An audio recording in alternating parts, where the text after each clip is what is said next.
नमस्कार। 19 अगस्त की शाम आप हैं मेरे साथ ZTV रेडियो न्यूज़ पर, जहां देश विदेश की खबरें लेकर के आती हूं मैं रश्मिनी की बिष्ट। और वक्त है न्यूज़ हेडलाइंस का। प्रधानमंत्री नरेंद्र मोदी ने देश के नागरिकों से कोविड महामारी के दौरान मॉनसून में आवश्यक सावधानी बरतने की अपील की। भारतीय रिजर्व बैंक ने खुदरा भुगतानों के लिए अखिल भारतीय संगठन की रूपरेखा जारी की। भारत 13 देशों के साथ विमान संचालन के एयर बबल समझौते पर बातचीत कर रहा है। गुजरात सरकार ने 5 शहरों में 70 मंजिला से अधिक ऊंची इमारतों के निर्माण को मंजूरी दी। उत्तर प्रदेश में नई इलेक्ट्रॉनिक्स विनिर्माण नीति की घोषणा। और माली के राष्ट्रपति इब्राहिम अबूबकर कईता ने देश में सैन्य विद्रोह के बाद पद से इस्तीफा दिया। और अब खबरें विस्तार से। प्रधानमंत्री नरेंद्र मोदी ने देशवासियों से कोविड महामारी के कारण मौजूदा मॉनसून के दौरान विशेष सावधानी बरतने की अपील की है। प्रधानमंत्री ने एक ट्वीट में कहा कि यह मौसम में बदलाव और विषाणु जनित रोगों के फैलाव का समय है। इसे देखते हुए सतर्कता और एहतियाती उपाय जरूरी हैं। प्रधानमंत्री ने कहा कि सरकार स्थिति पर बारीकी से नजर रख रही है और प्रभावित लोगों का समुचित देखभाल सुनिश्चित कर रही है। स्वास्थ्य और परिवार कल्याण मंत्री डॉक्टर हर्षवर्धन ने दिल्ली सरकार और नगर निगम के अधिकारियों के साथ बैठक में विषाणु जनित रोगों की रोकथाम की तैयारियों की समीक्षा की। उन्होंने कहा कि डेंगू, चिकनगुनिया और मलेरिया जैसे रोगों की रोकथाम के लिए उपाय जरूरी हैं। देश में बीते एक दिन के दौरान कोविड के सबसे अधिक लगभग 58,000 रोगी स्वस्थ हुए हैं। स्वास्थ्य सचिव राजेश भूषण ने बताया कि इस महामारी से अब तक स्वस्थ होने वालों की संख्या लगभग 20 लाख के अधिक पहुंच गई है। देश में स्वस्थ होने वालों की दर बढ़कर 73.18% हो गई है। देश में जल्द ही कोई भी व्यक्ति अपनी मांग पर कोविड की जांच करवा सकेगा।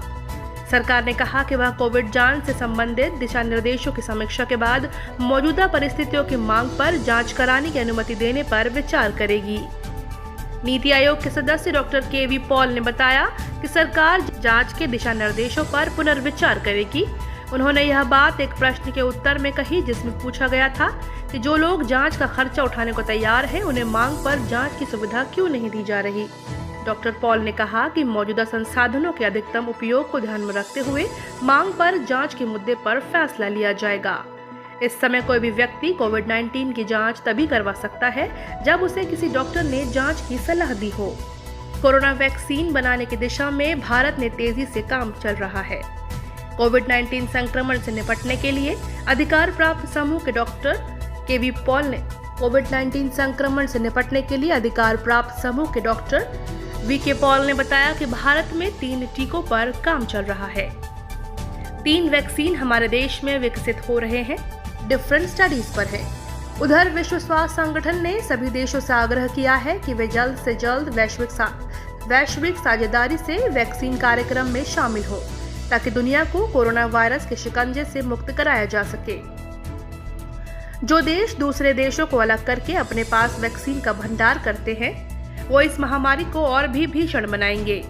उन्होंने कहा कि हर देश के सबसे ज्यादा संक्रमित 20% आबादी और स्वास्थ्य कार्यकर्ता 65। जो देश दूसरे देशों को अलग करके अपने पास वैक्सीन का भंडार करते हैं, वो इस महामारी को और भीषण बनाएंगे। उन्होंने कहा कि हर देश में सबसे ज्यादा संक्रमित 20% आबादी और स्वास्थ्य कार्यकर्ता 65 साल से ऊपर के बुजुर्ग और पूर्व में मौजूद परिस्थितियों वाले लोगों को पहले चरण में वैक्सीन दी जाएगी। विश्व स्वास्थ्य संगठन ने संपन्न देशों को कोवैक्स ग्लोबल फैसिलिटी से जुड़ने के लिए 31 अगस्त तक की समय सीमा दी है। भारत अंतर्राष्ट्रीय उड़ानों के संचालन के लिए ऑस्ट्रेलिया, जापान, रूस, दक्षिण कोरिया, थाईलैंड और सिंगापुर सहित 13 देशों के साथ द्विपक्षीय एयर बबल समझौते पर बातचीत कर रहा है। एयर बबल कोविड महामारी के दौरान नियमित उड़ानों के स्थगित होने के कारण अस्थायी वाणिज्यिक उड़ानें संचालित करने का समझौता है। इस समझौते के अंतर्गत संबंधित 2 देशों के विमान कंपनियां कुछ प्रतिबंधों के साथ अंतर्राष्ट्रीय उड़ानों का संचालन कर सकती हैं। नागरिक उड्डयन मंत्री हरदीप सिंह पुरी ने कहा, पड़ोसी देश श्रीलंका, बांग्लादेश, अफगानिस्तान, नेपाल और भूटान के साथ भी इस समझौते का प्रस्ताव किया गया है। जुलाई से भारत ने अमेरिका, ब्रिटेन, फ्रांस, जर्मनी, संयुक्त अरब अमीरात, कतर और मालदीव के साथ एयर बबल समझौता किया है। कोरोना महामारी के कारण 23 मार्च से ही भारत में नियमित अंतर्राष्ट्रीय उड़ानें स्थगित हैं। भारतीय रिजर्व बैंक ने खुदरा भुगतान को नियंत्रित करने के लिए एक अखिल भारतीय संगठन आरंभ करने की रूपरेखा जारी की है। इसके अनुसार 500 करोड़ रुपए की शुद्ध लागत वाली कंपनियां इस तरह की खुदरा भुगतान प्रणाली का गठन करने और उसके प्रबंधन तथा संचालन करने की पात्र होंगी। इसके अंतर्गत एटीएम, पीओएस, आधार से जुड़ी भुगतान और प्रेषण सेवाओं को शामिल किया जाएगा। इस संगठन को धोखाधड़ी और जालसाजी से निपटने के लिए राष्ट्रीय और अंतर्राष्ट्रीय घटनाक्रम की निगरानी भी करनी होगी, ताकि इस प्रणाली और समूची अर्थव्यवस्था पर इसका बुरा असर न पड़े। रिजर्व बैंक ने इसके लिए कंपनियों से फरवरी 2021 तक आवेदन आमंत्रित किए हैं और कहा है कि इस तरह के संगठन के प्रमोटर देश में रहने वाले भारतीय नागरिक ही हो सकते हैं। महाराष्ट्र में अर्थव्यवस्था को रफ्तार देने के लिए मुख्यमंत्री उद्धव ठाकरे ने कल जाने माने अर्थशास्त्रियों और शोधकर्ताओं के साथ वीडियो कॉन्फ्रेंस के जरिए बैठक की।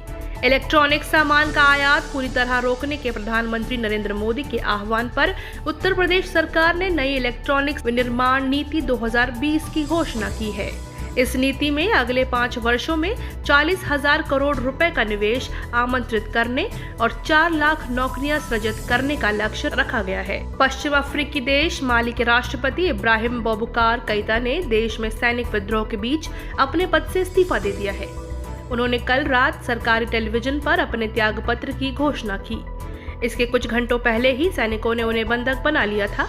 पिछले 2 महीनों से अधिक समय से चल रहे सरकार विरोधी प्रदर्शनों के बाद सामने आए नाटकीय घटनाक्रम ने राष्ट्रपति केइता को अपने निर्धारित कार्यकाल से पहले ही पद छोड़ने पर मजबूर कर दिया। राष्ट्रीय टेलीविजन पर अपने संबोधन में हताश निराश केइता ने बताया कि उनका त्यागपत्र तुरंत प्रभाव से लागू हो गया है। टेलीविजन के स्क्रीन पर चल रही खबर में भी उन्हें निवर्तमान राष्ट्रपति के तौर पर ही बताया गया। विद्रोही सैनिक छावनी नगर काती में शास्त्रनगर से हथियार लेकर राजधानी बमाको की ओर कूच कर गए। मध्य प्रदेश में छतरपुर पुलिस कोरोना संक्रमण के बीच एक संकल्प बुजुर्गों के नाम से अनूठा अभियान आरंभ कर रही है। बुजुर्गों और असहाय लोगों के लिए खास तौर पर चलाए जा रहे इस अभियान की सराहना समाज सेवी अन्ना हजारे ने भी की है। वैश्विक महामारी कोविड-19 के दौरान घरों में अकेले रहने वाले बुजुर्गों के लिए पुलिस का एक संकल्प बुजुर्गों के नाम अभियान वरदान साबित हो रहा है। इस अभियान में पुलिस द्वारा बुजुर्गों को खाने पीने की सामग्री पहुंचाने से लेकर उनके स्वास्थ्य तक का ख्याल रखा जा रहा है। वरिष्ठ समाज सेवी अन्ना हजारे ने छतरपुर पुलिस के इस अभियान की प्रशंसा की है। मध्य प्रदेश पुलिस का आदर्श वाक्य देशभक्ति जन सेवा है।